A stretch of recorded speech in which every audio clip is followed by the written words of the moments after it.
Okay, so can I actually be honest? I goofed up big time. The unboxing video for this phone, it didn't happen. Well, it did, but I messed it up. So therefore, y'all ain't gonna see it. But the good news is, you get to hear me talk about this 1 week experience with this Sky Blue edition. Roll the intro.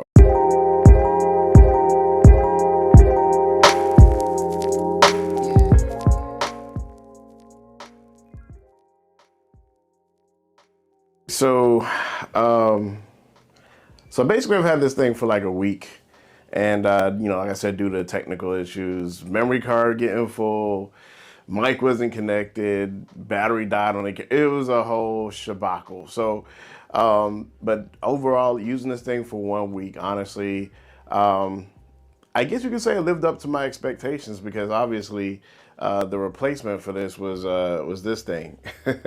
Well, I mean, this is being replaced by this, and I got to turn this thing back into Samsung within the next 1 or 2 days. So I kind of wanted to see if I can compare the two and kind of get a little bit more confirmation of my purchase here. So, and I know those of you, a lot of people still have this Note 20 Ultra, and you're wondering, should you upgrade to the, should you upgrade? I'm over here looking at the wrong one. This is backwards in the camera. You're wondering if you should upgrade to the new S22 Ultra. And I know Flossie was like, no. And that's kind of surprising coming from him. But for me, honestly, I don't think I can make a recommendation yet because I've only been using this thing for a week. And, I think around benchmarks, and I'm gonna put the benchmarks up here, they're pretty close. They're not drastically anything different. On this one, I believe it was like 1100 for the single core and like 3300, I think, for the multi-core. And I've seen similar results on this on Android 12. So differences so far, I can tell you, battery life is definitely better on this than on this. I'm sorry, I meant to say this backwards. The old, the old one is definitely better than the new. This one, on this phone, I could probably say I would get like maybe between 6.5 hours screen on time. This thing right here, I am pretty much barely getting 5, I guess, on average. Don't get me wrong, I did have one day that I got 7 hours, but that's under perfect conditions. Like when you're at home connected to Wi-Fi all day, just watching YouTube videos, not really doing anything resource intensive. Yeah, I got like 7 hours. But that's only been the one day this week that I've gotten it. But don't get me wrong, I know you gotta wait for this whole battery thing to calibrate and get adjusted to your usage. But for me personally, the battery life on the old overall seemed to hold a lot better. I will say this also, the S Pen on this thing seems to, it's like it's tight in there, but it feels good to me. Also, I noticed that the on the screen, like when you're writing on the screen, it feels like you're writing on paper. I don't know how they did it, but they actually improved the S Pen from this old thing to this thing. The haptics now, I don't know why they changed it from this, but I'll probably have to go into the options and actually take a look and see if I can change like it's the pattern. The pattern is what's throwing me off, is that it's like it's so weird or light. I don't know what it is, but I ended up missing certain notifications. I think one time I actually missed a phone call. It's weird. I don't know what they did, but hopefully they'll send an update that you can like change it back to the old default, because I looked in the settings, they don't really have a whole lot there.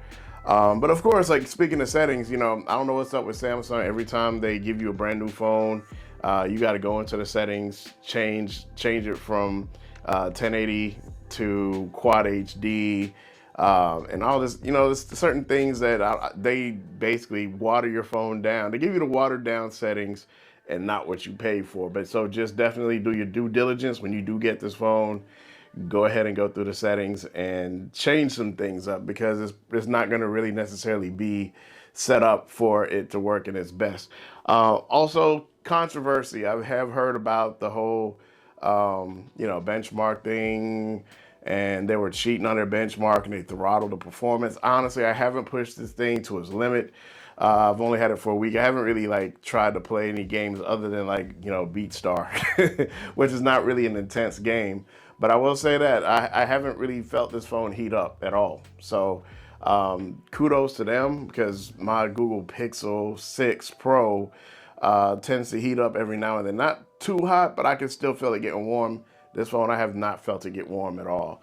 But I do like the sky blue color. I like the trim around the sides of it.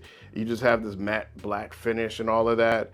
And yeah, I like the camera system too. Like it's very clean looking, like compared to this whole cooktop, this whole stovetop, or cooktop, whatever you want to call it, camera system or thing whole. But you know, they really embraced this. I'm not gonna lie, they embraced it, and they really got people like looking at this and, you know, thinking this was just like, you know, beautiful. I mean, granted, it's not bad, it's not terrible, but this is definitely way cleaner. So,